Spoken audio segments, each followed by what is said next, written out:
are the former CTO of Facebook/Meta. You're a very successful executive, and now you're pivoting to work on climate tech, climate solutions. It's a story we've heard a lot today from a variety of people. Yeah. Like describe that personal journey, and why did you make this move? Yeah, I mean, it took me a while to figure it. It was basically during COVID. It was the early days of COVID lockdown, and I sort of was at home with the family, and getting our Amazon boxes delivered, and it kind of just this moment of clarity almost of like, man, there's so much privilege we have, and so many things wrong with the world, and I want to make sure that every moment of my working time, skills are leveraged really directly to problems I care about. Climate had been on my mind for a long time, but I'm guessing like a lot of people, it feels like such an overwhelming problem that I was like, I don't even know if anyone will notice if I do anything. And I kind of just got frustrated and said, well, I might as well try. And so I just started diving in and doing it. And at that time, it was nights and weekends. It's still a full-time CTO at Meta, but I was sort of spending my weekends and nights trying to get smart on climate and figuring out first how to give philanthropically and then kind of accidentally becoming a climate tech investor. It's interesting, that phenomena of the Amazon boxes. The same time the global supply chain was grinding to a halt, we were ordering everything. The boxes were piling up, and there's just no way you can look at that pile of boxes and be like, something's not right here, and this is not going to be sustainable. And then you're frustrated because you can't get your 2-day delivery. I think everybody sees the world in a different way after that. So now you're with additional ventures. Like, what makes a good investment for you? What are you looking for? Yeah, and Additional Ventures is our family philanthropic arm, so it existed well before then, and we'd focused prior to this on biotech. So I use that as a platform to fund climate tech science, typically nonprofit. But outside of that organization, I'm also investing in startups. And I think the lessons I learned in big tech is how to scale things really dramatically. So in 2009, we opened our first data center for Meta. It was 400,000 square feet. I was really proud of it. It was in Prineville, Oregon. Had a bunch of cool advanced new technology. About 10 years later, we announced we had 40 million square feet, either operational or under construction. So it's a 100x scale in physical growth. That's one location to 18 around the world, US, Asia, EU. And so thinking about like why could you scale those things when I keep reading articles about how like we can't build a rail system from Bakersfield to Merced on budget in California. There's a lot of tricks to basically just building simple things that you can replicate. If I showed you a picture of one of these data center buildings in Denmark and one in North Carolina from the air, and I didn't show you any features around them, you probably couldn't tell the difference. We build the same thing over and over again. So typically I'm looking for smart entrepreneurs who have caught on a problem that has sort of massive ability to scale to affect the world, because those are the technologies that end up, I think, really changing things. I mean, you look at LED lights, you look at lithium-ion batteries. These are all relatively small things that replicate, and explain why your TV now is, a tenth the price of that TV 10 years ago. And those are the sort of technologies that are really going to, I think, change the game for climate. And is there, we're used to the scaling story operating for software companies and SaaS companies, even a social media network. Scaling data centers is also, a function of being a software company. Can climate tech also scale like that? Isn't it more of a hardware problem? Or does it need to be approached differently? I mean, how many smartphones were in existence 20 years ago? Fewer. Billions fewer, right? How many solar cells? If you've seen even last year, in 2022, wind and solar and other renewables overtook coal and overtook nuclear in the United States. And you look at graphs that look like this, and it's wind versus solar. And what do those two things have in common is they're generally made in factories. Even a wind turbine, you've seen, I don't know if everyone's seen these giant turbines sitting on trucks being driven up crazy mountain passes. But you build that turbine blade, the assembly, the tower even, in a factory, you truck it onto site, and it's like Lego blocks. You put it together. That's how you build things really fast. That's how we build our data centers. That's how we put the servers in them. Same thing with solar cells. So I think there's a lot of technologies out there that when you sort of componentize it and you replicate it, like getting to 10x, 100x, 1000x scale in 5, 10, 20 years, which is the time scale we need, is definitely tractable. What are some of the investments that make you excited? Types of technology, types of companies? Yeah, I look for that. I look for things that can scale dramatically. I also, like on the very other end of the spectrum, I think there are lots of sort of easy wins out there. that are just waiting to be plucked. We invested in a company called SailPlan, which is doing emissions management for cargo ships, and we invested 18 months ago. And there was kind of a nice to have for a lot of cargo ships. They're like, well, it'd be better if we were 3% more efficient, basically through a cloud service and a sensor kind of welded onto the side of the smokestack. And now they're getting panicked calls from CEOs because they're saying, oh my gosh, due to EU regulations, I'm about to get $1 million tax bill. And 3% of $1 million is a lot of money per ship, per year. And so I think there's these markets that are happening. We're creating a lot of pressure to make these relatively small incremental changes. We're seeing the same thing in buildings in New York. Local Law 97, anything over 25,000 square feet is about to get a tax bill in 2024, next year. So there's a lot of thought about how do I make things more efficient. So I think this idea of people look for the one thing, the silver bullet, the warp engine, whatever it is, and it's usually not that. It's usually some simple thing that gets replicated a lot, along with a lot of what feels like incremental things, but because it's win-win for everyone, people make money all along the way, the business does, the person selling it does, that thing has basically infinite scale because you have the whole capitalist system doing it rather than some subsidy, which is fundamentally limited. So those are the sorts of things we generally try to look for. Yeah, I think it's a really good point, and that's also come up a number of times today in terms of, sustainability initiatives are great, but they're really just about business efficiencies. If you operate your entire business more efficiently, you can save emissions on those shipping routes. And then it's also why a lot of CSOs now report into the CFO. Yeah. Because this is a financial decision for the company. So there's a nice alignment that seems to be forming there that I just don't think was there 5 years ago. And you have to have that to be durable. Having run, a multi-$100 billion business, these things have to have a co-benefit in them. It can't just be good for the world. It has to have a co-benefit. Either it's cheaper, and so the CFO wants it, or it has some other really material co-benefit that's, tastes better, my room is more comfortable. Another area that I've been really passionate about is hydrofoiling shipping, because the economics on it are crazy. If you, instead of having a ship plow through the water and push all the water out of the way, it lifts up on a pair of foils. If you've ever seen anyone foil surfing, it's the same concept. But you combine that with an electric powertrain, and you have a 10x reduction in energy per mile, meaning moving that ship 1 kilometer. How big are these ships? They're small right now, on the order of 30 feet, but you can build them much bigger. The masses, you can go quite a bit bigger. But here's the kicker, here's the co-benefit. Because they're flying up in the ocean, I've ridden these in San Francisco Bay. It is the smoothest boat ride I've ever had in my life. While the waves are doing this and all the other boats are going like this, you're sitting there drinking your tea, very comfy. And then in many places, you can only operate ferries and cargo ships, for example, at very low speed because they make waves called a wake. And so you have to go 3 miles an hour. While one of these foiling boats is flying by 20 miles an hour because it is the wake of a kayak. And so there's a company in Sweden called Candela that's getting this approved for Stockholm, where they're going to have ferries that are going to get you there faster with no seasickness and at a tenth the energy cost per mile. Boom, boom, boom. That's technological advancement. And those are the sorts of things that are going to win. Because everyone's like, yeah, I want that. Better in every way. I mean, the same way when Tesla came out, they solved their range problems, more or less, and everybody agreed this is just a better vehicle. It's faster. It's more comfortable. It's quieter. It's cheaper. It's quieter. Those are the things that I look for. And I think there's never-ending stream of them, and I think it's exciting to see lots of. Part of what I'm trying to do is pull a lot of talent in. I saw Sophie on stage earlier today. She's a co-collaborator and conspirator with me in a lot of these investments. We've also been working hard on pulling a lot more tech talent, into the field. We ran a summit in May last year, and a long-time multiple entrepreneur in the tech industry went to that, and unbeknownst to me, is now starting a climate company. And so, trying to get these people really understand these problems to focus their energy on the climate crisis, I think is going to be huge.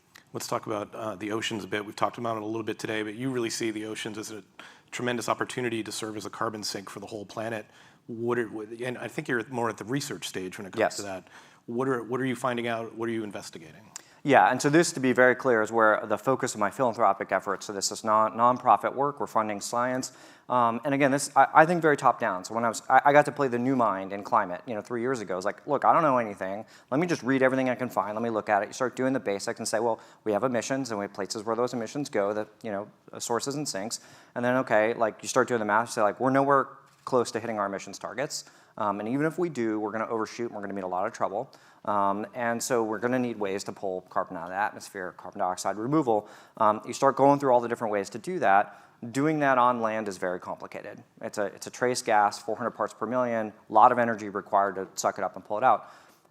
It already goes in the ocean. So about 1/3 of the carbon dioxide in the atmosphere ends up in the ocean anyway through a natural process.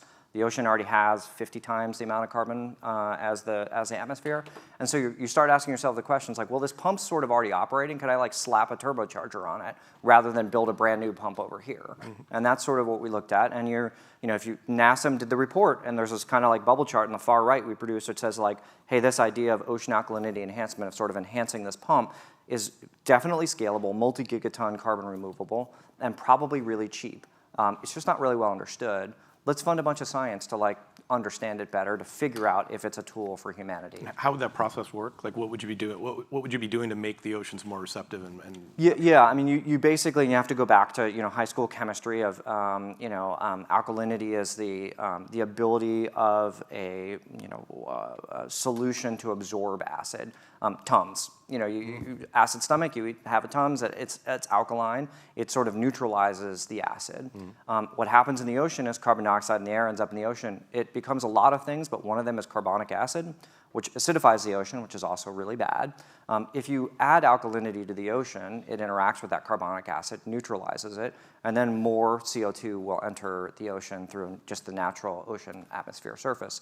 This happens already. Every time a wave hits a rock, part of that rock dissolves and goes into the ocean. That rock is typically alkaline, and so it enhances. So if we all went away over geological scale, this problem will sort of sort itself out. It's not really time for my kids and everyone else's here kids, so you kind of want to accelerate this out. So you can do this through electrochemistry, using electricity. You can do it by kind of grinding up different sorts of rock and putting them in the ocean at a faster scale, and that ends up being pretty cheap. But you need to just understand all the, what does this do to biology and a bunch of other things are, I think, important scientific questions to rigorously answer before you do this at any sort of scale.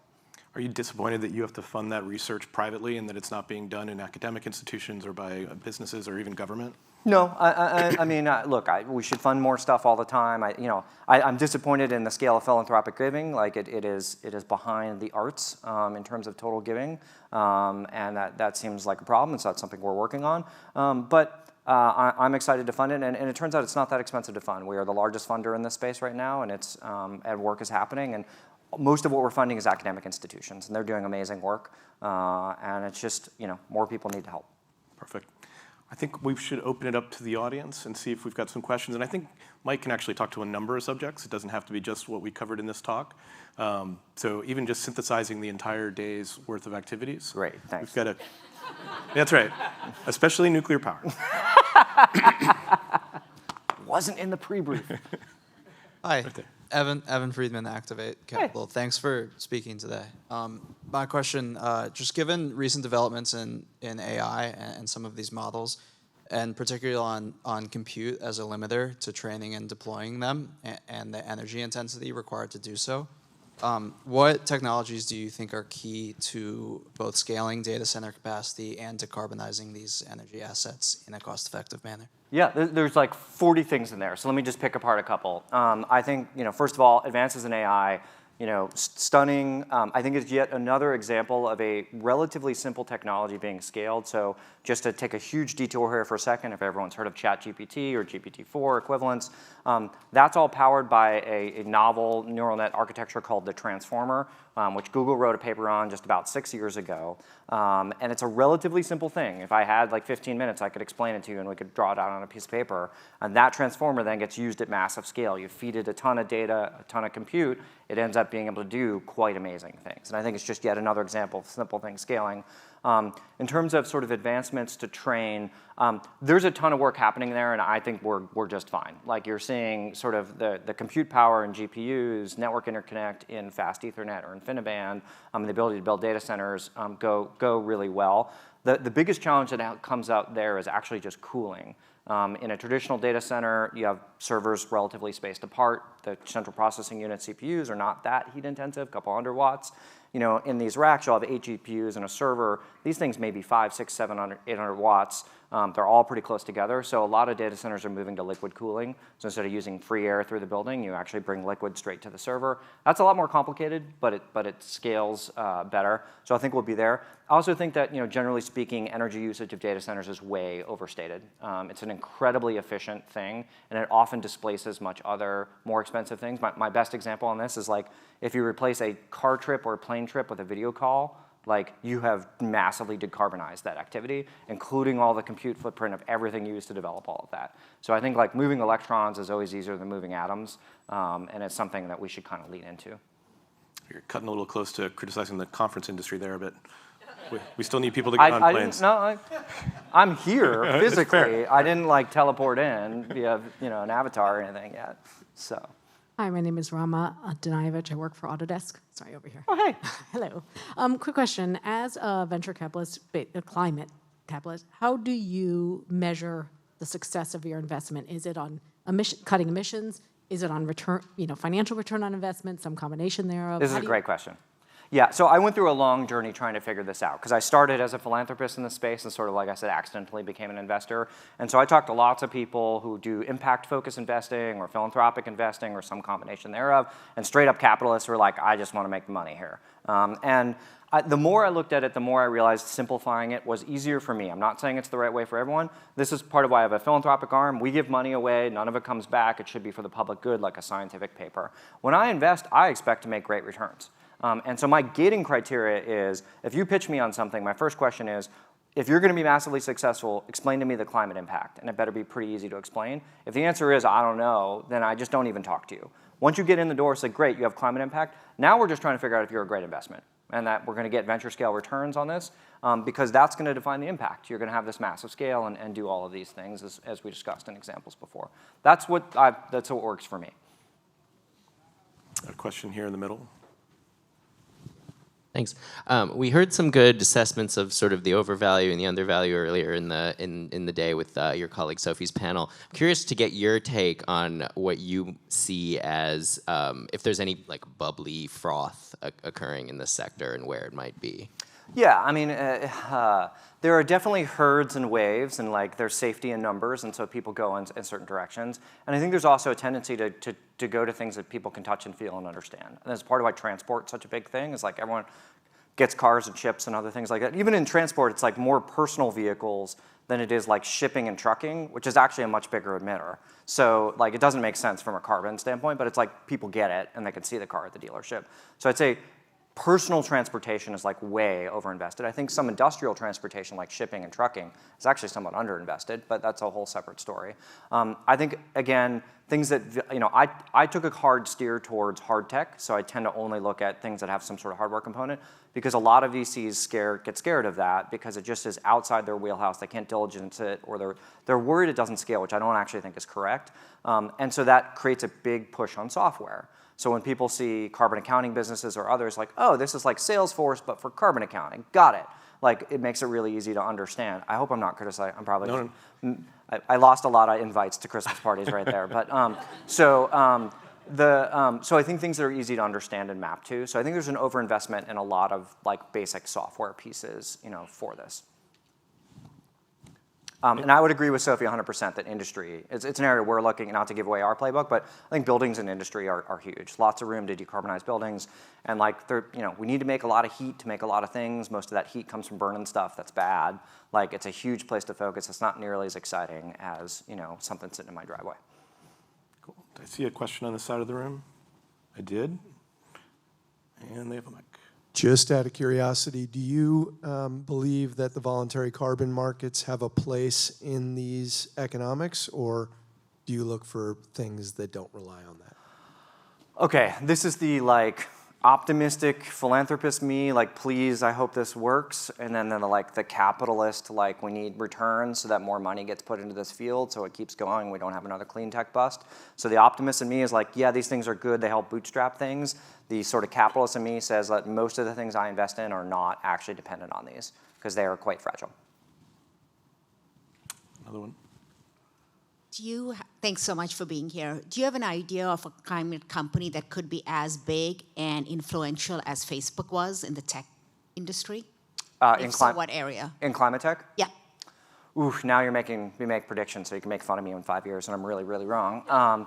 So, I mean, I think it's hard to think of a singular company, but part of the reason I'm excited about this space is disruptions are where a lot of things happen, and transitions are where a lot of things happen. Facebook was originally enabled by the web transition. Without the web, Facebook wouldn't exist, and then it was turbocharged by the switch to mobile, because now everyone could pop out their phone and look at Facebook on the way to Starbucks, or in the Starbucks line. We're in an energy transition right now. There's a number of pressures to sort of move from natural gas, mostly, and coal, to other sources of energy. So I think that's going to create massive disruption, already has, in energy sources. Those new energy sources typically are intermittent. They're not as reliable. So it creates these massive volatility in the energy market. I think that creates an enormous opportunity for arbitrage, for energy storage, for lots of other things like that. So I think there's massive opportunities there. And again, I think in buildings and industry, I think there's a lot of interesting places for people to go. And we haven't even talked about, we were talking about farming earlier today. I think the way we eat and consume protein is a huge problem. Animal protein is pretty high on the list of issues for a climate crisis. And I think a number of big companies could really revolutionize the way we eat. And that's a huge, so we're talking about like energy, which is the largest industry on earth, like food and ag, which is a massive, massive industry, and then sort of the built and industrial world. So, that's kind of a cheat because I didn't name a particular company, but I think what's exciting is the disruption in all of those opens up a lot of room for new entrants to come in. I think we're going to have to end it there. Mike, I know you got a hard out. Thank you so much for coming by to talk to us. Always fun. Thanks a lot. Great.